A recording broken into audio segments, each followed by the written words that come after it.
సిక్కులేని ప్రభుత్వమా ఖబర్దార్ ఖబర్దార్ సిక్కులేని ఖబర్దార్ ఖబర్దార్ రాహుల్ గాంధీ రాహుల్ గాంధీ రాహుల్ గాంధీ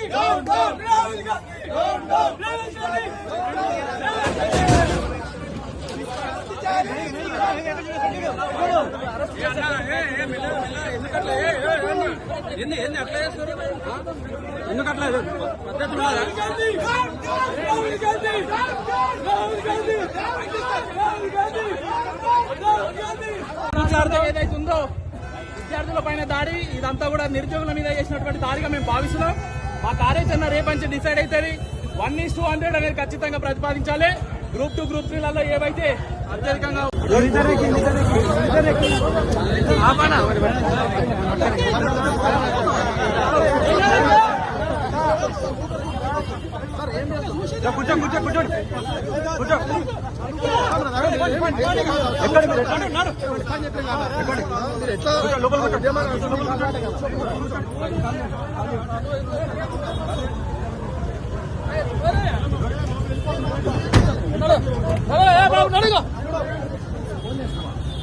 కోసం భారతీయ జనతా యువ మోర్చా ఎంత దూరమైనా పోవడానికి సిద్ధంగా ఉంది.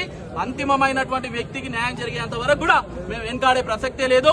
పోలీసు వాళ్ళని కాదు కదా, నీ పార్టీ వాళ్ళని నువ్వు ఎంతమందిని మోరించినప్పటికీ కూడా మేము భయపడే ప్రసక్తి లేదు. పోలీసుల దెబ్బలేం కాదు, మాకు పోలీసుల కేసులేం కొత్తేం కాదు, అన్నిట్లకు తెగించి మేము ముందుకు పోయే ప్రయత్నం చేస్తామని చెప్పి మరి పెంచినవా, మెగా టీఎస్ని వేస్తానో ఇచ్చినవా, అంటే జాబ్ క్యాలెండర్ అన్నావు అది కూడా ఎక్కడ పోయినా ఇవన్నీ కూడా నువ్వు ఇచ్చినట్లయితే, నువ్వు నిజంగానే ఇచ్చినట్లయితే ఏదైతే చౌరస్తా మీద కూర్చొని నేను ఇచ్చినా అని చెప్పి ధైర్యంగా చెప్పి నువ్వు విద్యార్థుల మధ్యలకు నిరుద్యోగుల మధ్యలకు రా. లేకపోతే ఖచ్చితంగా ఎక్కడైతే రాహుల్ గాంధీ ఇట్లా చెట్ల కింద కూర్చొని మీ విద్యార్థుల కోసం నేనున్నా, మీ నిరుద్యోగుల కోసం నేనున్నా అని చెప్పినటువంటి వ్యక్తివి మరి ఈ రోజు ఇదే విద్యార్థులను ఇదే నిరుద్యోగులని పోలీసులతో నొక్కే ప్రయత్నం చేస్తున్నావు. మరి నిన్ను ఏ విధంగా నిన్ను విస్మరించాలని చెప్పేసి ఈ యొక్క సందర్భంగా అడుగుతున్నాను. ఖచ్చితంగా